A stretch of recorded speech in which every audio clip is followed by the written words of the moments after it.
We are now officially in a buyer's market, and if you're a first-time home buyer, what does a buyer's market even mean to you? And also, should you be buying a house this year or not? In this video, I will walk you through 12 advice or recommendation that you should follow if you are a first-time home buyer or you're just buying a home after a long time.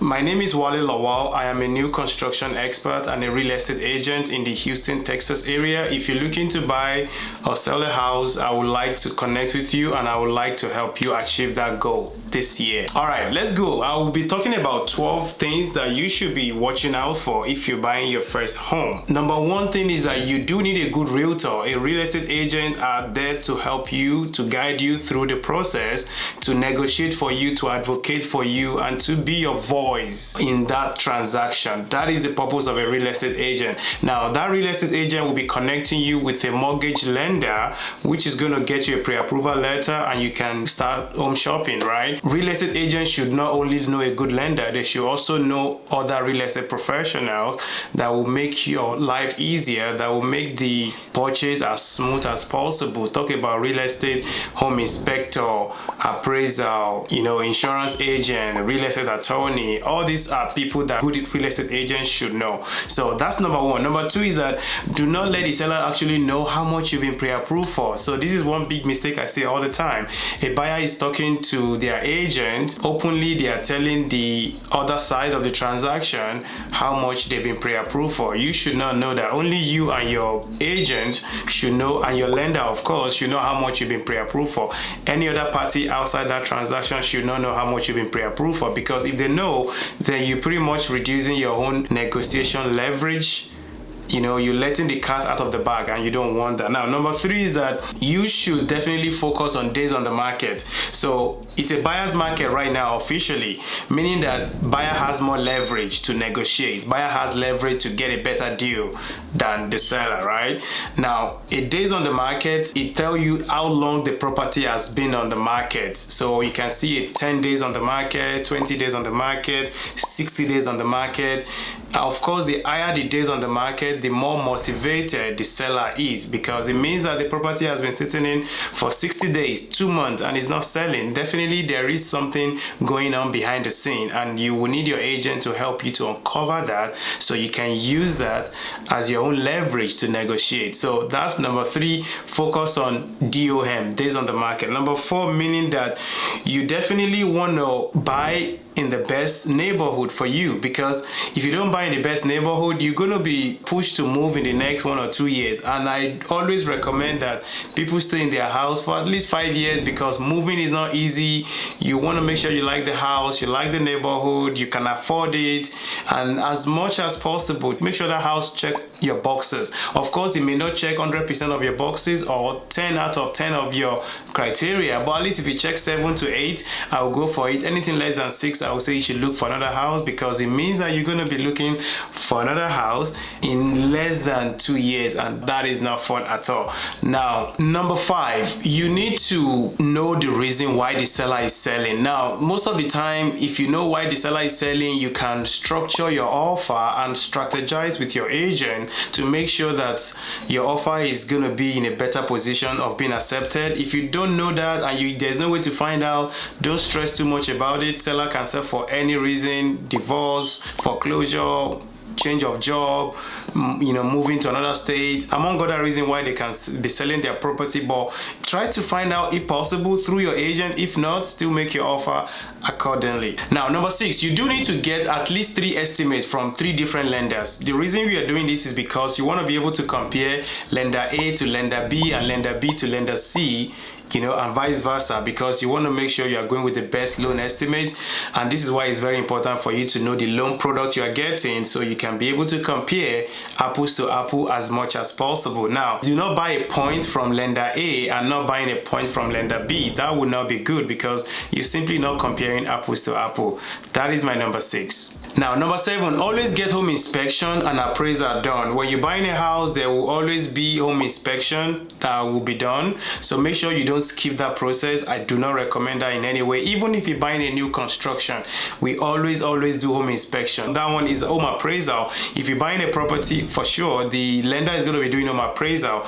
The home appraisal is what tell them how much the house actually appraised for, because if they are borrowing you $500,000 to buy that house, they want to make sure, and you're putting that $100,000 down, right? They want to make sure the house appraised for at least $400,000, because they are going to be borrowing you $400,000. So lenders do not want the house to appraise for less than what they are borrowing you, because it means they are going to be negative once you close. They don't want that. They're in the business of borrowing people money and making profit, not chasing after borrowers because they default on their mortgage. And if they default on their mortgage, if they want to sell the house back, it's not going to be selling for what they actually borrow you. So that will be a loss for them, and they don't want that. So always do home appraisal, and your lender will definitely do this. They will not allow you to bypass this process anyway, but it's something to also keep at the back of your mind. Now, number 8, do not buy a distressed property if you're new. See, buying a distressed property comes with a lot of issues, a lot of risk,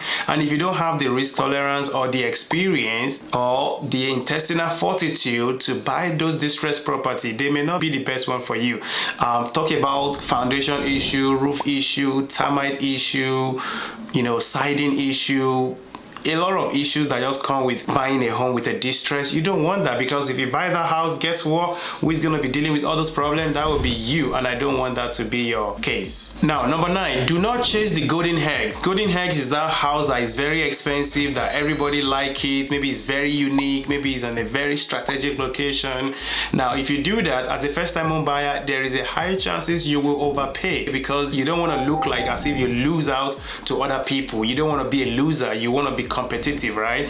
But and in being competitive with that kind of golden egg house, you will be paying more. You're going to be overpaying for that house, and that is not what you want for your first home. So there's a lot of opportunity for buyers right now. There's a great incentives flying left and right. All you have to do is get hold of a good agent, and you will get the house that is meant for you. And that leads me to number 10. Number 10 means that buy a house with some equity in them. And the easier way to do this, I'm going to tell you towards the end of this video. You want to buy a house that has at least 5%, 10%, 3%, some kind of equity in that house, because if you buy in that house and you're closing on it, maybe you're paying $400,000 and the house appraised for $420,000 or $440,000.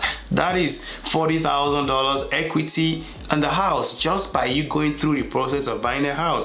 Congratulations to you. That's what you're looking for. Now, it's not very easy for you to know if the house is going to appraise more than what you're paying for it at the beginning. You do have to go through the process, and in that process, your lender will order for home appraisal, and the home appraiser is going to give you a figure what the house appraised for. That is what the value of the house, what the true value of the house is. So if you're paying $400,000 and they appraised for $440,000, now you have $40,000 home equity in that house just by you going through the process. This is a no-brainer for a lot of action takers out there. Based on my number 10, I'm going to tell you how to know how to buy a house with some equity. One of the easier way to do that is buying new construction. So that's my number 10, buy new construction, because if you buy new construction, there is always some form of equity in that house.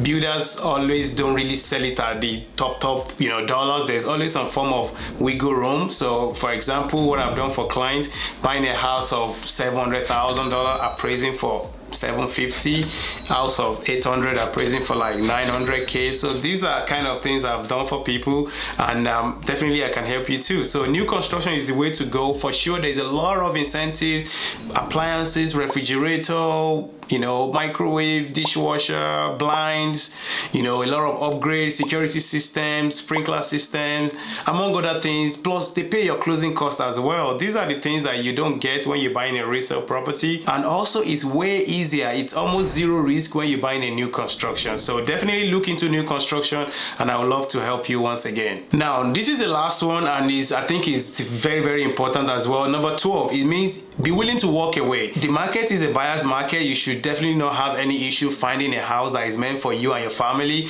But should you try everything and your agent also try their best and you still can't just find a house that is right for you, be free to walk away, because you don't want to buy a house that you're going to regret, or you don't want to buy a house that you'll be forced to move in the next 1 or 2 years. That's not really good. You want to buy a house that you're going to stay there for at least 5 years, provided there is no any emergency that will make you move. If you're moving for a job or something happened, emergency, that's fine. But all things being equal, you should plan to stay in the house for at least 5 years. So be willing to walk away if you can't just find a house that will check all your boxes. All right, that's all the 12 tips. I hope you find value in this video. Make sure to like this video, subscribe to my channel. If you're meeting me for the first time, I am Wale Lawal. I am a real estate agent and a new construction and also an investor here in the Houston area. I cover Houston, Dallas, Austin, and San Antonio. So any place you want to buy a house in Texas, reach out to me. I would love to help you. If I cannot help you, I will definitely connect you to another rockstar agent that will be able to guide you through the process and offer value that you need to you.